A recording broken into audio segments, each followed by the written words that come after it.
music serves as a universal language that connects people on a profound, intangible level. But how do musicians do this? I'm Warren Buchholz, Jazz Brand Manager at WUSF, and I'm on a mission to find out.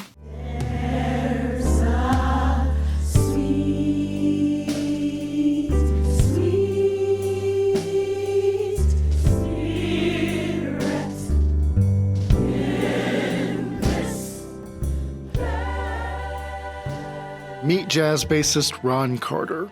He is a performer, band leader, author, and educator with a prolific record of performing with some of the greats like Miles Davis, Herbie Hancock, Cannonball Adderley, Dexter Gordon, Wes Montgomery, and so many more.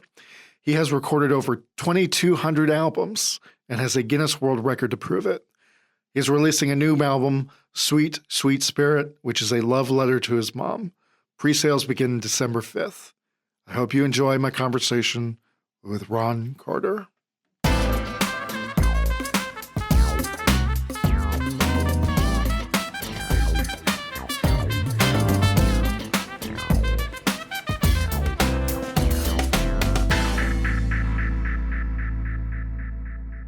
Hi, Maestro. How are you? Thank you. I'm good.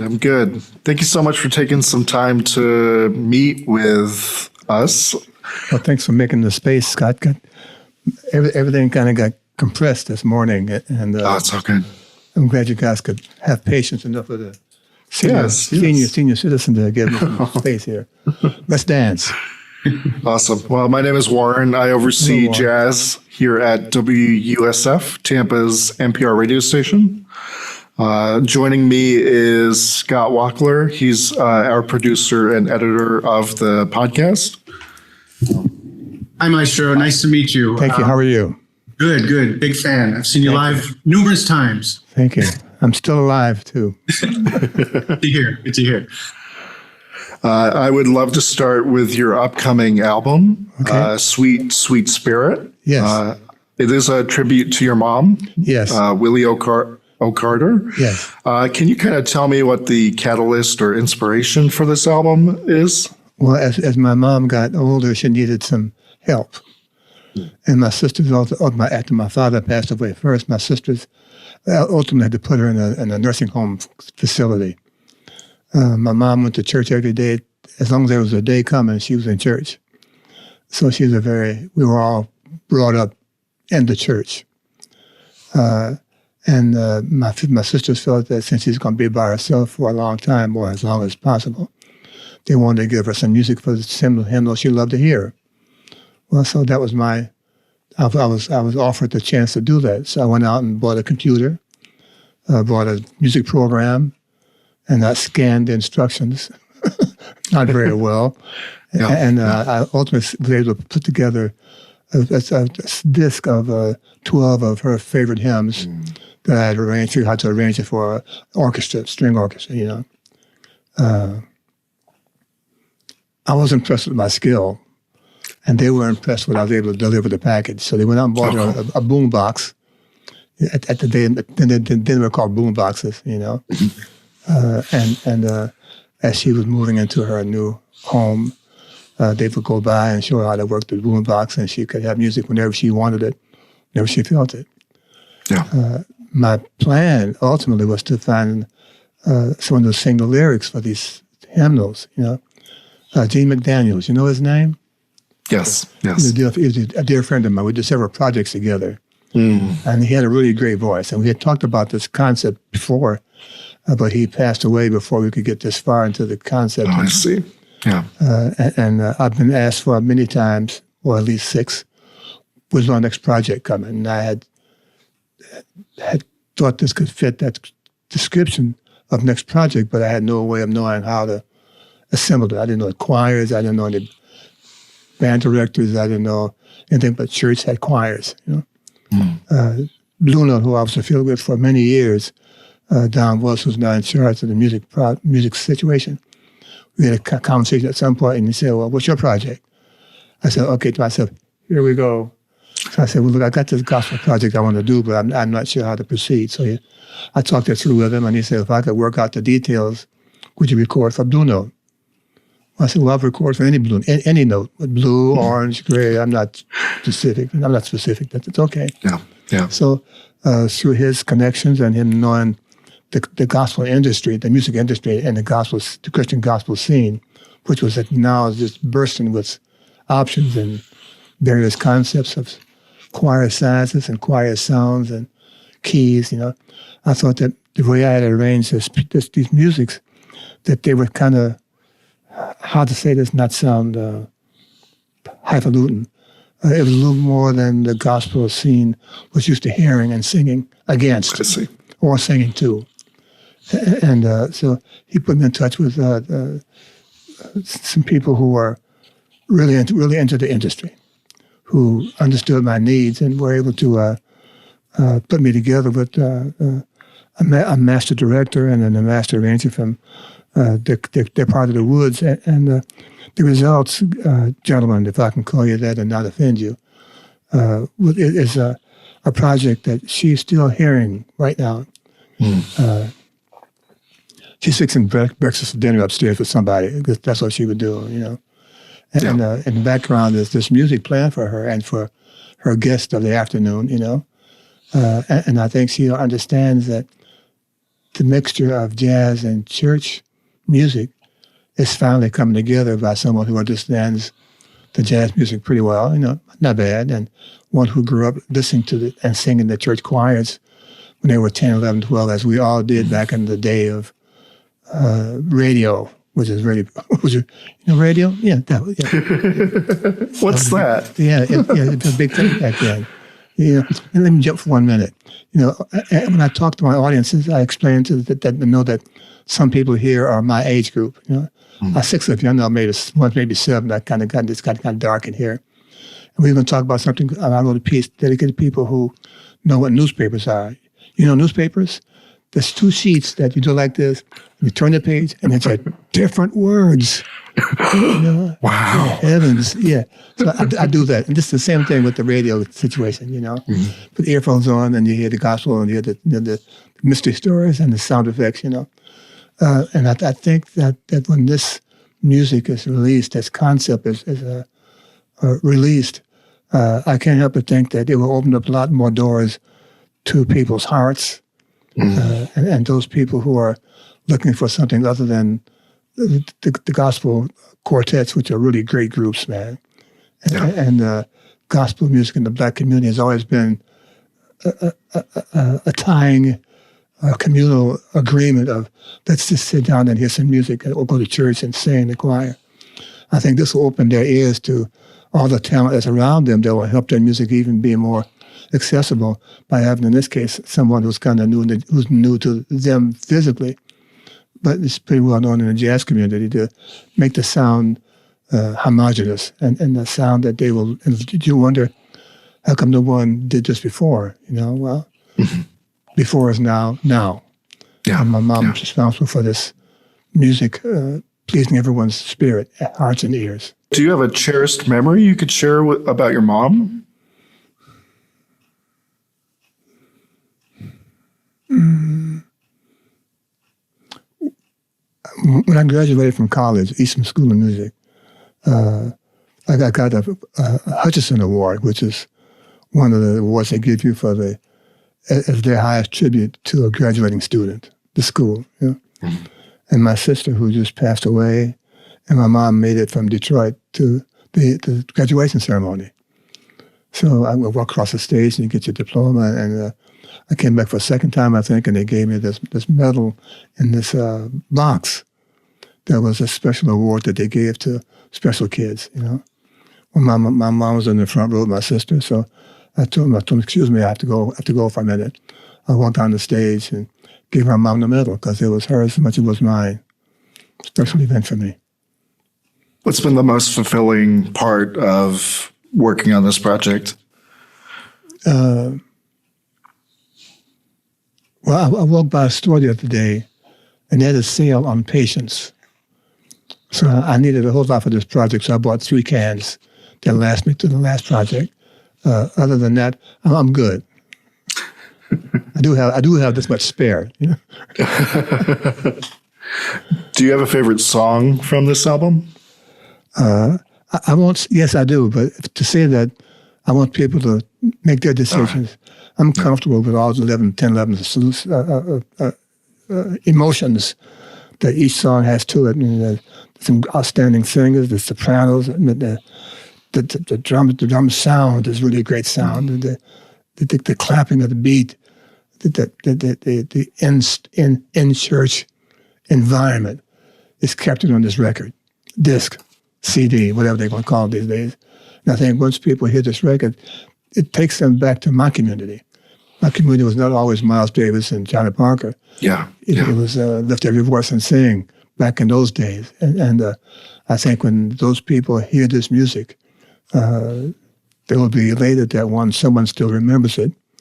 And the generation has decided to update the environment to have more kids come in and check this out. Very cool, very cool. I mean, we wouldn't have jazz without gospel. Absolutely. Yeah. And you know, we have Mahalia Jackson, Aretha Franklin, but no one ever understands that the instrumentalists, the jazz musicians who played instruments and horns and stuff, we all grew up in the church, man. We were all religious people, you know. When I was in college, I did a short tour with a group called the Traveling Six. It's 4 voices, guitar and bass, you know, and I put the bass outside the car because we didn't have the space. It was really a learning experience for me as to how to travel for the bass when I was still in school. And these 5 gentlemen were just pleased to have someone playing the bottom of the chord for them, who knew changes and who could hear what could happen, what could be possible, you know. And I was just pleased to know that I could fill that need as well as I could fill it without any previous experience in playing that music spiritually, physically, you know. Yeah. I knew the Sam Cooke's gospel. I knew all those groups because they all had great bass singers. Boom, boom, boom, boom. I mean, it was just, listen to those guys, man. Listen, can the bass do that? Yeah, but not today. Well, I found the day for me, and here we are with a great project. I'm thrilled that it's available, and I challenge anyone to hear it and not clap their hands. I'm excited for the album. Yeah, man. For sure. It's happening. Yeah. Very cool. You recently returned to Birdland for about a month or so. Yeah, October. How's that experience been for you, returning? Well, I've done this before. Maybe 3 years ago, I got sick, so I couldn't finish out the event. This is the first time I've completed, but this is the second I've completed this event. And the more I do these things, I'm just amazed at 3 things. One, that when I proposed this event to the musicians I hired, they were all in. They would cancel their gigs. They would make their schedule available for their week in this 1 month event. 2, that each set we did 2, 4, 6, 8 sets a week for 4 weeks, that each set was completely sold out.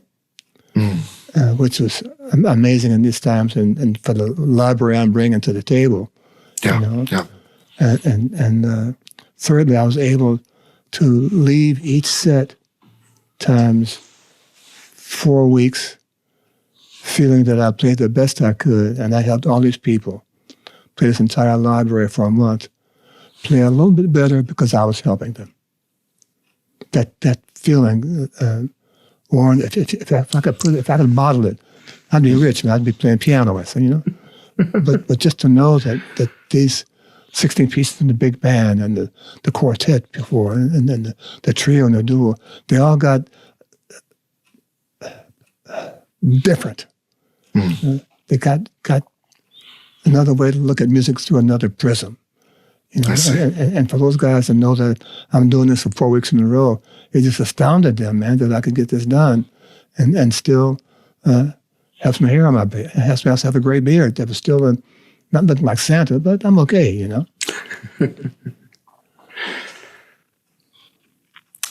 Do you think over the past 70 years you've developed your voice? It's being developed as we speak. You know, I've found some things to do, and I develop those areas with some suspicious intent, you know. But I think I've come across things that are ear-catching and mind awakening, and I'm developing those areas as quickly as I can, knowing that the clock is still ticking, and while time is my business, the clock has its own business, you know. I see. And so I'm developing those ideas. But again, you know, I go to work every night, Warren, knowing that here's another chance to find that discovery again. And when we find it, group-wise, it's just the whole audience stands up because they heard this thing take place, that we are responsible for giving them. And I'm responsible for having this collective group of musicians who look for the same things that I strive to do. And have I found my voice? I found my voice a couple of times. This gospel record is the most recent time I found my voice. I see. I found my voice live at Lincoln Center with Miles, you know. I found my voice with Jim Hall, you know. So I found my voice several times. Gotcha. My last location was the gospel choir. With performing jazz live on stage, it must be exhilarating in the way that no two performances are the same. So you have that flexibility and creativity to expound upon what you're doing. It must be so exhilarating. It's actually it has been overwhelming when I understand what just took place and how people still reflect on that moment years later. I mean, they walk up to me in the street and say, "Man, you helped me get through college." So, you know, I was in bad straits, and I heard this music, and the guy was playing with you, and then after I found your career, and man, it helped me do a better life. You know, I hear these things often, and it just stuns me that one of the reasons I'm placed here is to give people that kind of spirit, strangers who need a hand, and right now this hand is holding the bass. And you've also done this through education. What has teaching, how has teaching improved the way you perform on stage? Well, you know, it's forced me to have a vocabulary of what I do, number one. And it's forced me to acknowledge that I have done those things. You know, I'm a really shy person. I don't blow my own horn. I'm a bass player, of course.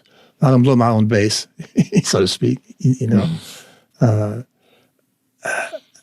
I'm kind of comfortable with having other people categorize what I do, whether I like it or not. Everyone needs a tag on something that they're going to, you know, they need a hanger for something, you know. And right now, I'm their coat hanger for this event. But I think I'm still looking for things that stun me. I want to say, I can't believe I did that. And then the more I have explained to my students how to do what I do, I'm forced to acknowledge I did that, but I did it in 1975. I'm just able to find the vocabulary to express it to someone else who has the vocabulary but doesn't have the skill. Yeah. So it's allowed me to do that kind of thing. And you know, I'm on bowed head and bended knee. I look upstairs and thank Mom and the company upstairs who has given me this, who's placed me in this position to be able to have this kind of effect on people who I may never see, but who will never forget me. And that's just amazing to me. That's very deep, for sure, having that profound effect on others. And you've been putting out a line of books to help. Yes. And I've gotten great response from the books. One of the things about teaching, Warren, is it makes you look at other people's, it makes you see your instrument through other people's eyes, through other teachers, other concepts of how they view what they think the bass is able to do as they have done it or have heard it done or their experiences. And so for me, it gives the kids, well, I can say that right now, a chance to be the guy who's maybe the most experienced one they're going to find, who's learning the vocabulary to explain to them how he does what he does in terms that they may understand it's possible for them to find what their voice is. Now, explain to all of them, you will never leave my room sound like me because you're finally hearing what you sound like. I see. And that's great. That's a great feeling to leave with these kids. I keep saying kids, but they're adults, 26, 55, 60. Yeah, like my students. And kids is a nice way to put them in a category. I love learning to accept my place, wherever that is, and continue to help kids who want to find out if they have a voice that gives them a place. Yeah. Speaking of learning, you've collaborated with so many different artists throughout the years. What have you learned about collaboration? Example, how do you keep egos at the door, per se? Well, one of the things, one of my routines I tell my students, when you get your gigs, leave your ego at home and bring an extra pair of ears. If you can do those two things and have a skill level, of course, you'll be able to work as often as you want to work. Because those artists who call you want you to bring X, Y, and Z to the table because either they did somebody else or you're recommended to them as a possible person who will make the date more complete. You're on the spot, you got to deliver. And I think once you understand what your responsibility is to the music and to the people who put their faith in you to deliver for them on their recommendation, you can't do that with a big ego and be successful. Not in New York, maybe somewhere else, but New York's got too many good players who can do that, And your number came up. Well, here's your chance, man, to see if you really mean what you say. And let's make this party work. And I think that with those two views of music and your place and it as a sideman who wants to work, if you can kind of keep those images in mind and see the data as a panorama of sound which you can pick and choose from helping you out, help them.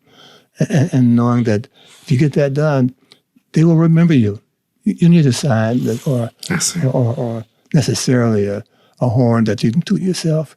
Let your performance do that for you. And I like that feeling. I see. That, yeah. We kind of went back to how empowering it must feel. Yeah. Well, I'm not sure empowering is the right word for me. I mean, that's kind of for me, it's an overpowering word, which has a lot of serious connotations to it, And I'm just understanding, Warren, that I'm here for more than one reason to play the bass, and to finally have to say that out loud. There's a tremendous level of growth that allows me to say that and keep on trucking for the right notes. Gotcha. I've read that you Miles kind of encouraged you to play the electric bass on some of his tracks on yes. Miles in the Sky, Fields to Kilimanjaro. And I understand that you also played electric bass later in your career in the 60s and 70s. Yes. You didn't go back. Is there a reason why electric bass didn't appeal to you? Well, it appealed to me in the sense that there were guys who were already doing something. They weren't searching for a way to play it. They had figured out how to record it. They figured out what kind of sounds they make. They were investing in pedals and various pickups and strings. I was of the mindset that way with the upright bass. And I had invested and investigated a lot of my time trying to figure out how can I make this instrument work for me. And I knew that the electric bass market was starting to really grow fast, and now that producers knew they had two choices of bass instruments for their commercials, they would just call in everybody who could say, I play bass. And if you could remember back in the days in the 60s and 70s, you see these guys walking down the street with a upright on the wheel in front of him, his electric bass strung on his back, and maybe a small amp, because most studios didn't have an amp at the time to record an electric bass.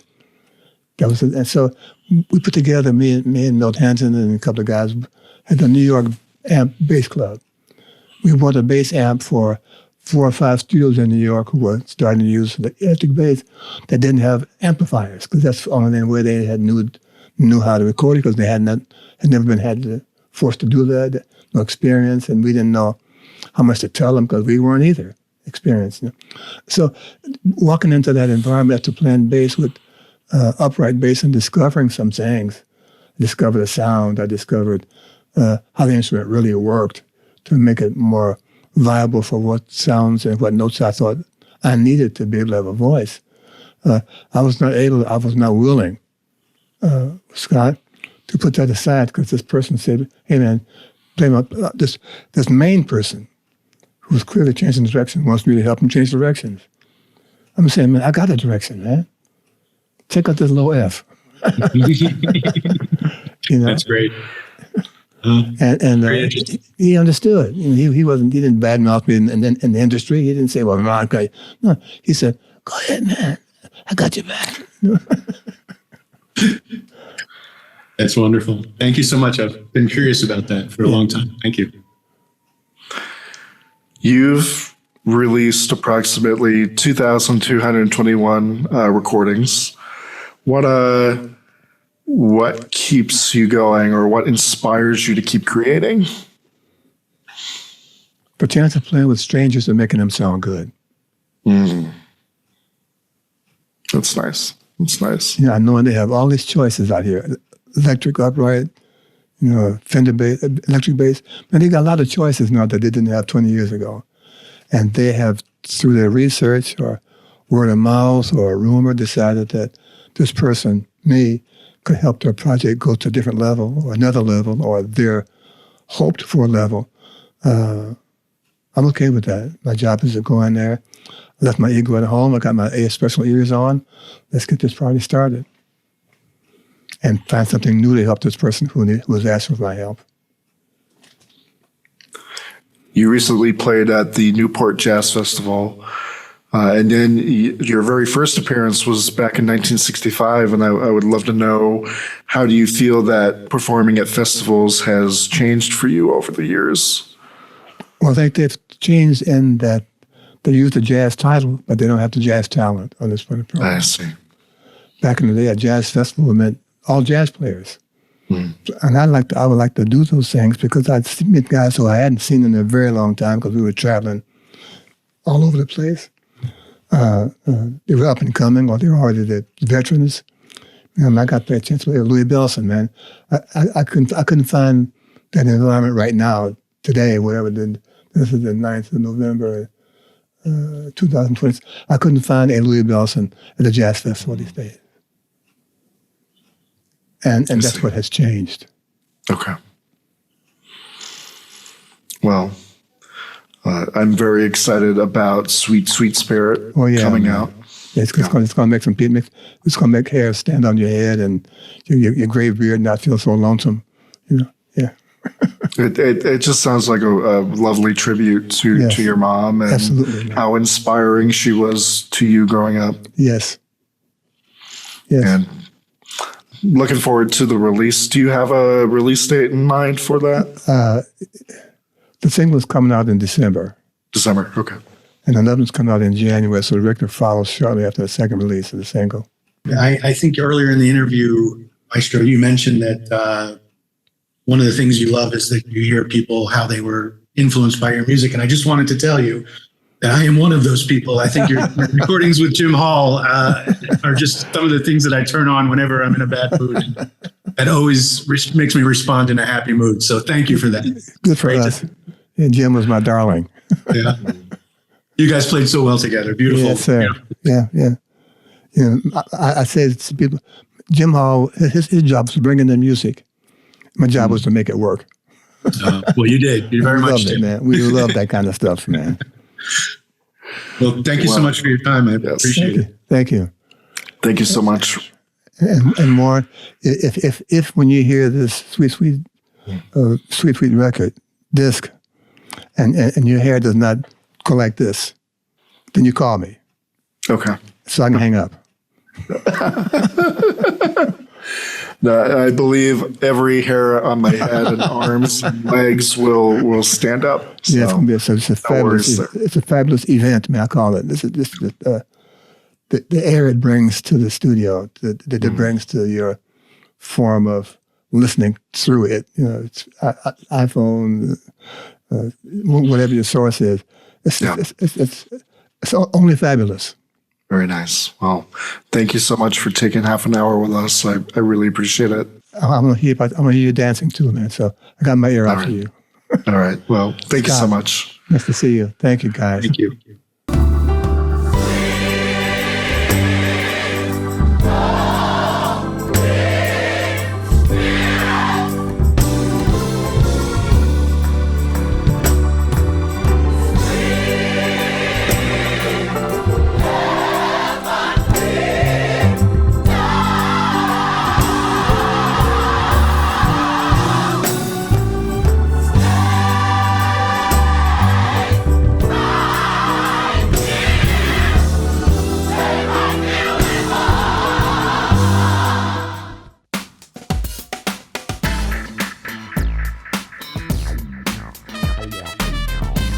Hey, thanks for listening.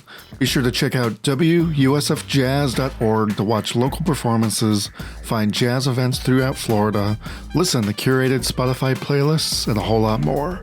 WUSFjazz.org. Today's audio was recorded over Zoom. Production assistance by Chandler Balcom, Adam Derbyshire, and Aranza Romero. The audio was edited by Scott Wackler. I'm Warren Buchholz, host. Studio Sessions is a product of WUSF and is sponsored by Community Foundation Tampa Bay, with support from the Gobioff Foundation, the Palladium, and by you. Thank you for your support.